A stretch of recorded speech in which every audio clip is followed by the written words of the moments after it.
জমি চাষ, সার, সেচ, কীটনাশক প্রয়োগ আর প্রকৃতির দিকে চেয়ে থেকে কৃষি আবাদের দিন যেন ফুরিয়ে যাচ্ছে।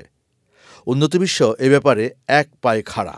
মাটি ছাড়াই কৃষি আবাদ করতে শেখার পর এখন তারা চেষ্টায় আছে প্রকৃতিকে নিয়ন্ত্রণের। তাই গ্রিনহাউজের ভেতরে শতভাগ প্রযুক্তি নির্ভর কৃষির এই ক্ষেত্রের নাম দিয়েছে প্ল্যান্ট ফ্যাক্টরি, যেখানে ফসল ফলছে জাদুর মতন। ফসলের চাহিদা মেপে পুষ্টি, কৃত্রিম আলো, এলইডি ও তাপমাত্রার যোগান নিয়ন্ত্রণ করছে কম্পিউটার।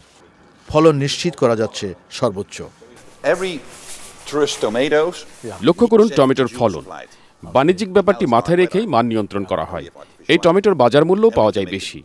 এই যে এগুলোর এক একটি থোকা দেখুন, অবাক হওয়ার মতো। এগুলো যদি প্রাকৃতিকভাবে করতে হতো তাহলে ডিসেম্বরে রোপণ করে ফসল তুলতে হতো জানুয়ারি ফেব্রুয়ারিতে। আমরা ঠিক 3 মাস এগিয়ে নিয়েছি। রোপণ করেছি সেপ্টেম্বরে, ফসল তোলা শুরু হচ্ছে নভেম্বরে। এই তৎপরতায় সামনের সারিতে আছে নেদারল্যান্ডের কৃষি প্রযুক্তি সহায়ক প্রতিষ্ঠান গ্রিনকিউ। এরা গ্রিনহাউজে টমেটো, স্ট্রবেরি, শসা থেকে শুরু করে বিভিন্ন সবজি আবাদে এলইডি লাইট ছাড়াও ব্যবহার করছে ড্রিপ পদ্ধতিতে সেচ। নিয়ন্ত্রিত তাপমাত্রায় আধুনিকতম জৈব বালাই দমন পদ্ধতি থেকে শুরু করে প্রযুক্তির অনেক কিছু। এই প্ল্যাটফর্মটির নিচ দিয়ে চলে গেছে পাইপ। এর ভেতরেই আলো ও পানির সংযোগ লাইন রয়েছে। কম্পিউটারে সবকিছু নিয়ন্ত্রণ করা হচ্ছে। 1 মিটারে 15 লিটার পানি সরবরাহ করা হচ্ছে। পানির চাহিদা নির্ভর করে আলোর উপরে।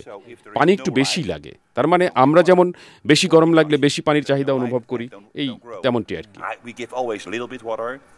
ইতোমধ্যেই পৃথিবীর 20টি দেশে তারা পাঠিয়েছে তাদের এসব প্রযুক্তির উপকরণ। এতগুলো দেশ তাদের কাছ থেকে এই প্রযুক্তিগুলো নিয়ে গিয়ে ফসল উৎপাদনের ব্যবস্থা করছে। শুধু সময়ের অপেক্ষা। কৃষির এই উৎকর্ষে অল্প দিনেই সামিল হবে পৃথিবীর বড় একটি অংশ। সে কাতারে থাকবে বাংলাদেশও, যেখানে পাল্টে যাবে কৃষির জরুরি উপকরণ।